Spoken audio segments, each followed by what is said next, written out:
2 days after Christmas 1987, in hurricane-force winds, this ship lost her tow and was cast adrift off the coast of South Africa. Her destination? A Taiwanese breaker's yard. Sailing under a name of convenience, she was called the Flushing Range. Yet 9 months earlier, she was known to the world as the Herald of Free Enterprise.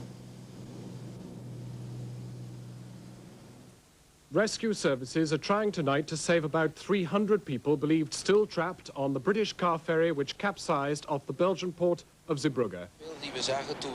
On the evening of the 6th of March 1987, the Herald of Free Enterprise capsized so quickly that not even a distress call had been transmitted. The ship just suddenly started to tilt a little bit, and we thought it was going to sort of stabilise itself. And then it went a little bit more, and then it just suddenly went, and I just went flying across. I couldn't do anything.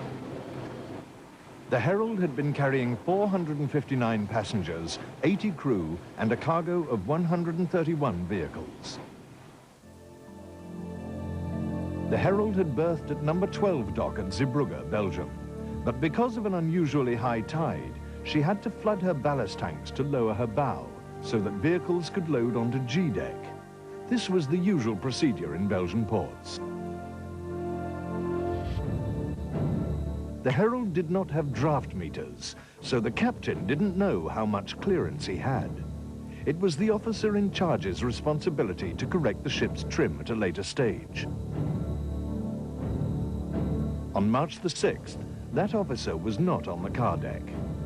Neither was the assistant bosun, whose job was to close the bow doors. He was asleep in his cabin. At 6:05, the Herald set sail. Her bow doors were still open.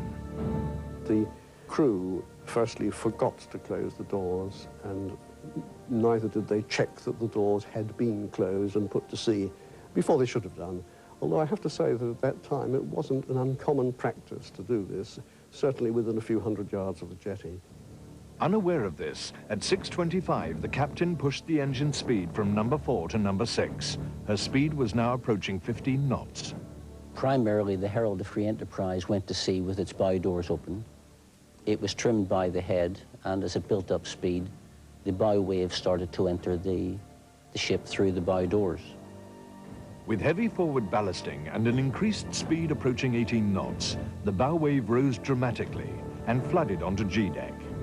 No one could see or hear it, but the Herald was taking on water at a rate of 1,000 gallons a second.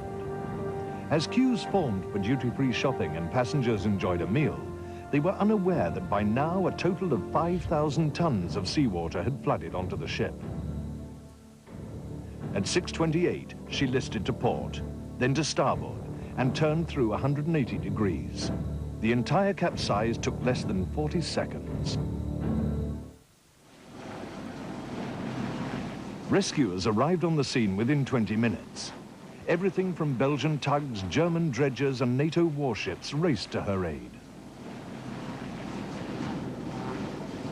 By 7:25, the first Belgian diving team was aboard and started to save the people trapped below. I arrived by helicopter. We went down in the ship, and it's incredible to see what happened. People were drowning in the ice-cold water. We tried to get them out. It's a terrible thing. It's very hard to describe. Throughout the night, the Belgian authorities laid on fleets of ambulances to take the injured to 6 local hospitals. Most of the survivors were suffering from shock and hypothermia. Some had had heart attacks from the bitter cold. Bewildered, many could only cling to each other with sheer relief at being alive and reunited. Others faced a long and agonizing wait to hear news of relatives and friends who'd been separated in the darkness.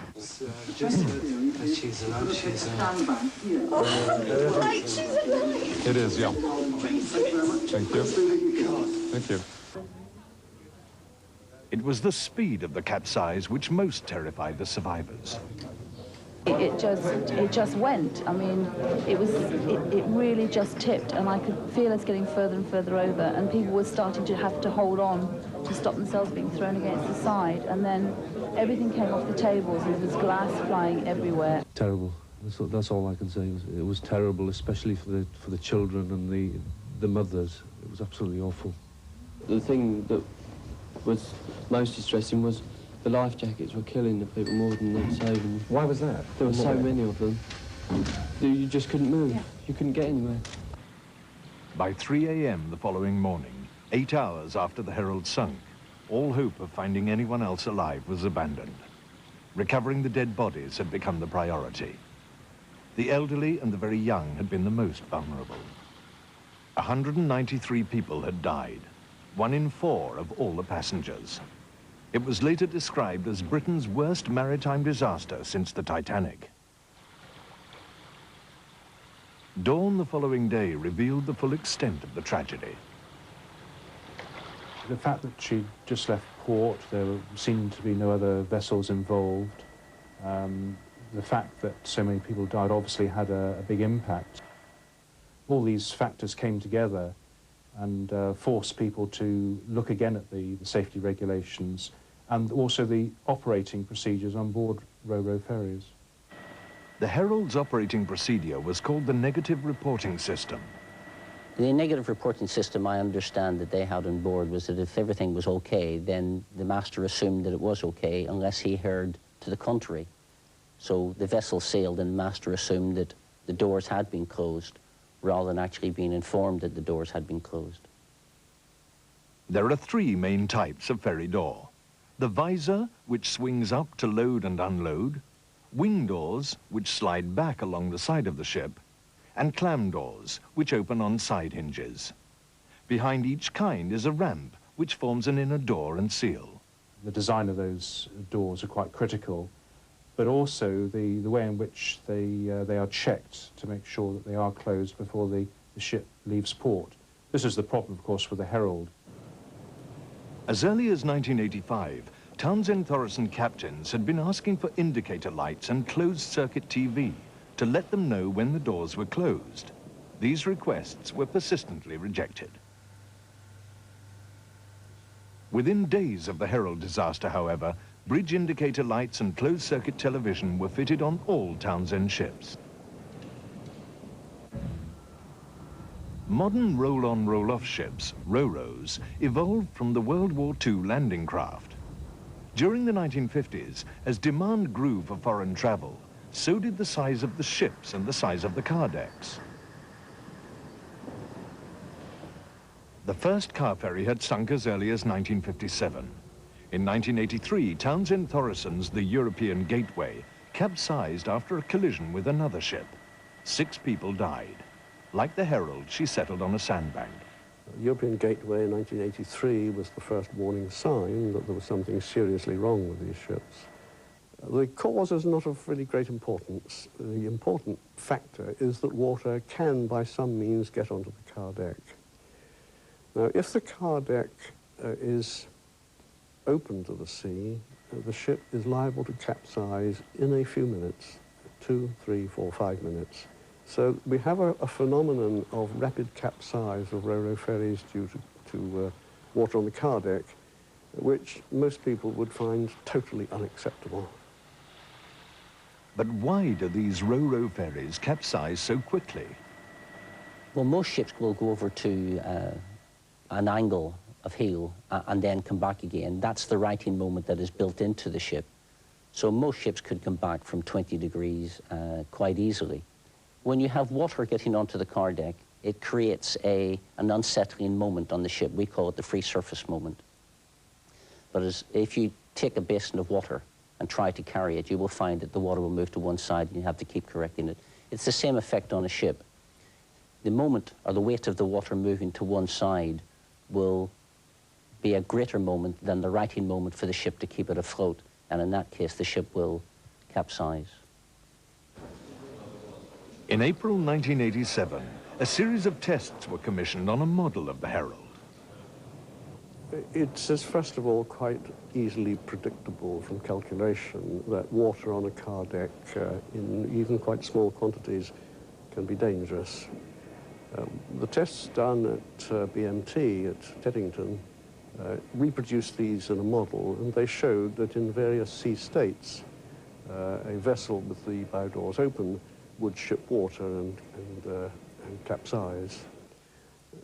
What they concluded was that the real danger could be avoided with standards which are known now as SOLAS 90, new standards, provided the sea was no higher than about 3 meters. This is quite a small sea, a sea state 3 to 4. In May 1987, tests were made on the Herald's sister ship, the Pride of Free Enterprise. Loaded, trimmed and running the same speed, she sailed out of Zeebrugge. 15 scientists monitored the ship with video cameras and computers. It became clear by the size of the bow wave that had the Pride's doors been opened, she would have suffered the same fate as her sister ship. But if the safety of a ship is dependent on whether water gets onto the car deck, could the capsize be slowed down by giving it extra buoyancy? It's not difficult to design a ship so that it doesn't capsize rapidly. And there are at least half a dozen ways in which this is possible. One which is generally receives publicity is, in fact, the subdivision of the car deck by bulkheads. This, of course, won't contain the sea for very long, but it will at least prolong the time so that people can get off and the ship can sink later without anybody on board. One can add sponsons to the side. They can be fixed sponsons, like big tanks, bolted or welded to the side. They can be inflatable ones, either permanently inflated or inflated at the moment the master decides. There are other solutions. There is a down-flooding solution which allows the water on the car deck simply to go through holes or gratings. So all of these are well known, they're well engineered. Many of them have been taken to the point where they could be applied, but I have to say hardly any of them have yet been applied. 7 weeks after the tragedy, the Herald was finally brought to the surface. The debate now turned to whether the inclusion of added bulkheads or barriers could possibly have saved her. It's difficult to tell with the Herald. It would depend where the bulkhead had been fitted. If she had a transverse barrier aft of the inner door, it might have survived the casualty, but it would have had to have been a very, very strong barrier as well, because we believe that the Herald was taking in something like 1,000 tons of water a minute. Now, that's a lot of force, so it would have had to have been a very strong bulkhead. I think it would have at least delayed the incident and probably would have made the crew more aware that something was wrong, rather than, it would have given them time to make another decision. Time was something the passengers didn't have. 103 bodies were recovered from the wreckage. The question of escape from a capsized ship was brought sharply into focus when the intensity of the devastation was seen. One of the problems, of course, is how quickly people can get off in that condition. Of course, it's much easier with the ship upright or near upright, but there are perhaps 10 or 12 decks for some people to climb through to the boat decks or to the muster stations, and many people find it difficult to move around a ship. Even at 10 degrees, it's not easy. At 15, 20 degrees, panic tends to set in. It's not easy to reach your muster stations. So there is an evacuation problem as well. International maritime law lays down fixed times for all passengers to be evacuated from a ship safely. All escapes are on the assumption that the vessel doesn't capsize. At the moment, we have 30 minutes evacuation time, and this is from the time from when all your passengers are mustered in the right places and then getting them off the ship. My institution, for example, did recommend to the Select Committee on Transport in the House of Commons that there should be an aim, a goal of some sort, perhaps an hour, perhaps 2 hours, so that when the ship is in extremis, there will be some possibility of getting people off in a reasonable time.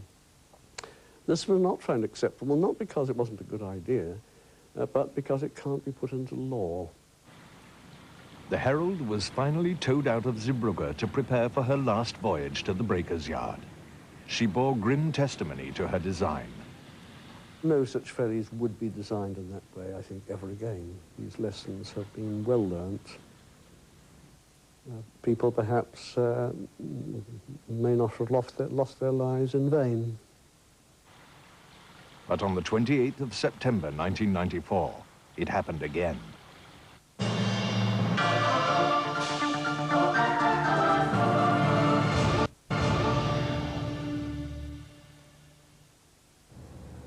6 hours into a regular voyage between the Estonian port of Tallinn and Stockholm, Sweden, the 14-year-old car ferry Estonia transmitted a mayday message. We are sinking. The engines have stopped. There were 964 passengers on board. There's a feeling of numbness, a sense of disbelief that the ferry could have gone down. Without a trace, all that was left, a matter of a few floating lifeboats, a few people rescued from life rafts. It all happened so suddenly at night. And this was a modern ferry, a ferry that met the requirements of Solus 90. One of the saddest stories from Estonia was the fact that other ferries that were on the same route that responded to the Mayday call were unable to rescue passengers who were in the water. They physically did not have equipment that could operate in those storm conditions to pick survivors up.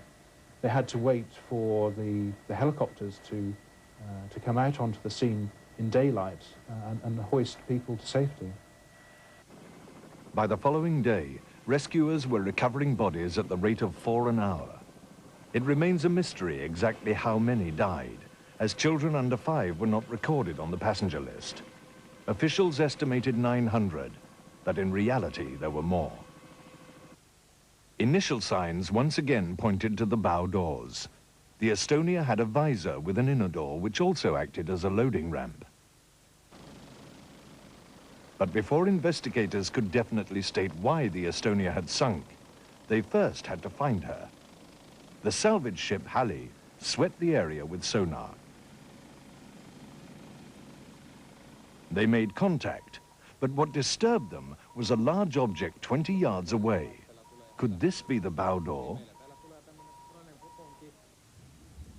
Using robot-controlled cameras called sea owls, the investigators found the Estonia 200 feet below the surface. The underwater pictures were clearer and sharper than they had dared hope for. It was now beyond doubt that the visor door had been severed from the superstructure at the front of the ship. The inner door was also a meter open. The pictures also showed that the visor's locking devices and hinges had snapped loose.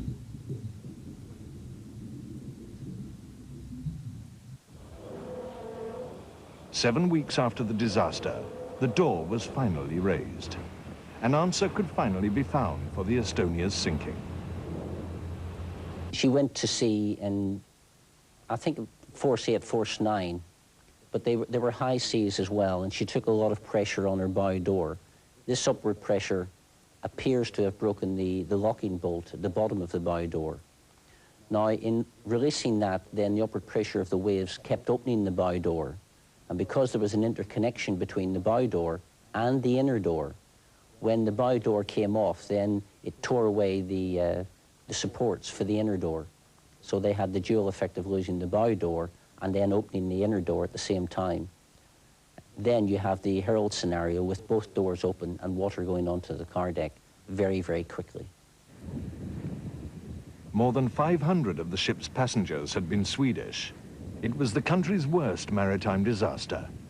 In Sweden and Estonia, the relatives' grief turned to anger as they wondered why the lessons from the Herald had still not been learned. The lessons in the Herald were not applied to the Estonia because they had not by that time become law. Despite all of the predictions following the Herald and the knowledge which was, had evolved from the loss of the Herald, the international community, first of all, was very slow in examining what should be done about these.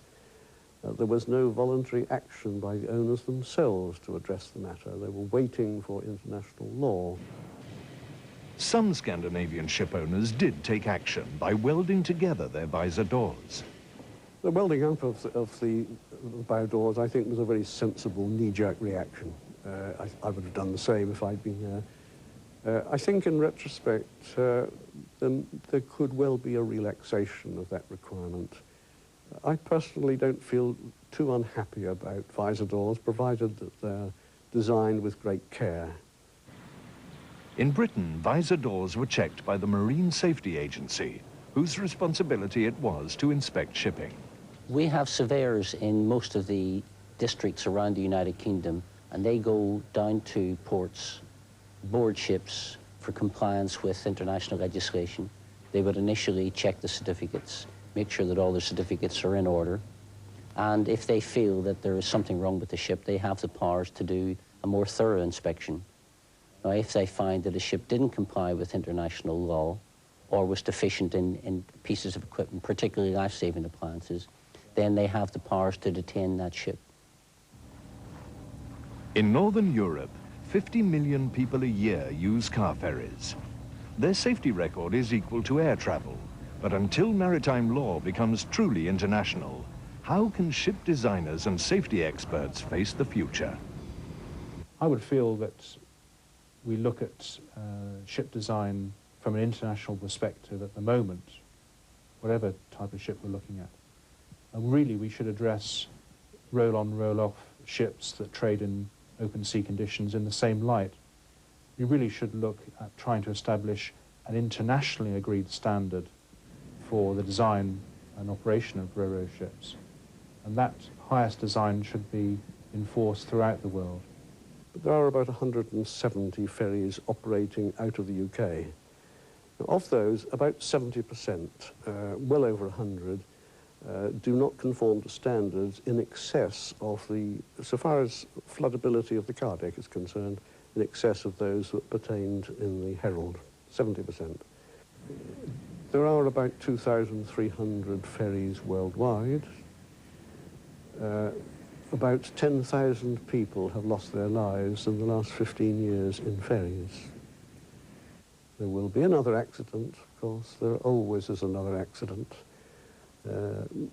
But at least we're in a position to be able to anticipate one of the means of, one of the types of accidents that might occur so that could be avoided.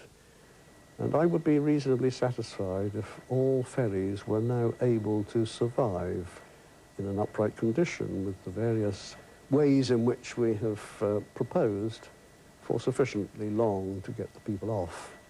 It is now possible, and I see no reason why it shouldn't be done. Indeed, it ought to have been taken in hand years ago.